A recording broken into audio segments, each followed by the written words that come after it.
I'm Tim, welcome to our channel, and thanks for logging on. Today we're discussing the Anonimo Opera Meccana D-Date Deep Blue Limited Edition. You can see this D-Date Deep Blue Limited Edition and purchase it on our website. Subscribe to our YouTube channel if you enjoy these videos, and please click on the card in the upper right hand corner of the screen at any time during this video to see our full sales listing for this watch, with additional accessories included in the sale, high resolution images for your desktop, and naturally complete pricing details for this Anonimo D-Date Deep Blue Limited Edition of 199 pieces.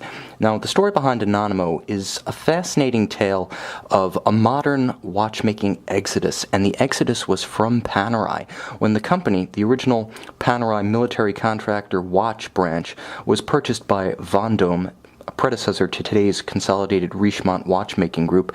In 1997 saw a lot of the original Panerai personnel, including designers and fabricators, leave to strike out on their own and create a genuinely Italian-made watch in the image of the original combat Panerai watches, albeit with a few modern luxury flourishes.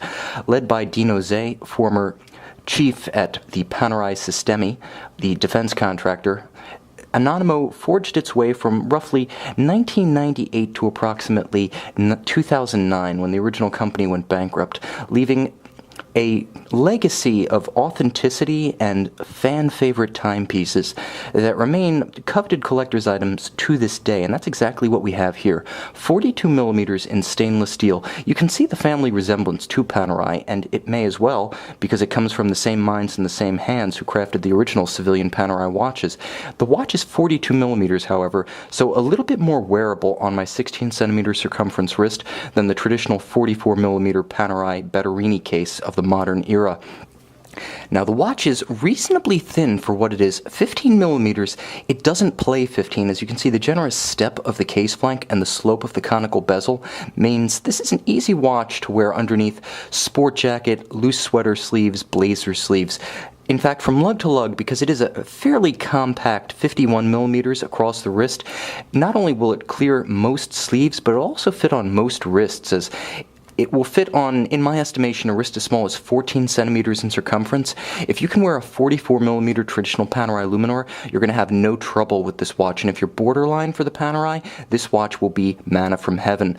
The no-nonsense Italian sports watch from military minds that you've always wanted. And it does have a great deal of personality to it. You'll note the retention of the strap by screws in the lugs, Panerai style, for absolute security and easy do-it-yourself strap swapping. When I talk about personality, I mean even the straps on these Anonimo watches were special. The Kodiak strap, exceptionally water-resistant for leather. I wouldn't do deep-sea diving in it, but it's certainly up to a splash or two, and wonderfully substantial in the hand. These are collector's items in their own right, and fans of the Anonimo mark are known to stockpile them. Contrasting stitch, beautifully cut, slightly rustic, it's in character with the watch, and if this pin buckle spurs flashbacks and memories of the early days of Panerai, the answer is yes.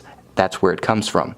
This is a watch inspired by Panerai tradition, but very much its own thing. You can see the identity of the dial, unabashedly luxurious, friendly, cheerful. This is not supposed to be an intimidating, utilitarian, military surplus accessory.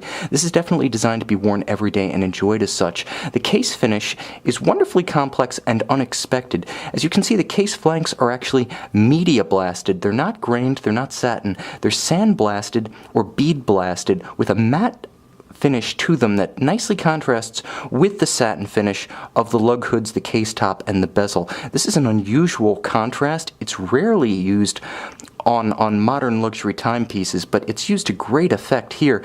It's simply extraordinary and singular, and it helps the Anonimo, despite its name, to stand apart. Now, the flourishes of the dial, as per the name of the watch, deep blue, a beautiful, rich azure, slightly gloss, with superluminova Arabic numerals and hands at center. Now, it is a day-date, so not only is this watch robust, and you can see on its screwed-in case back, an absolute tank. More than just a water-resistant watch and a sports watch, it features the flourishes that luxury watch collectors love. The excess of a helium escape valve for those who will never go saturation diving but love to explain it as a conversation piece.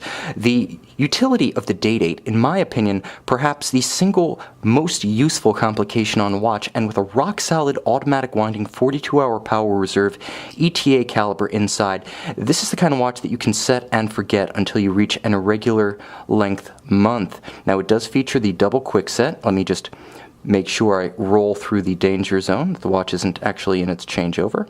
Yep, there it was in its changeover right there.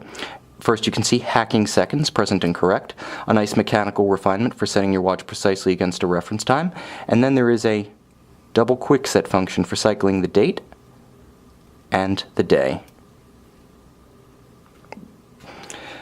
You can see and you can purchase this memorable moment in time, the Italian exodus from Panerai in the late 90s, rendered in a watch that's distinctive in every respect and now part of a well-loved but discontinued line. You can see and make this history part of your own on our website.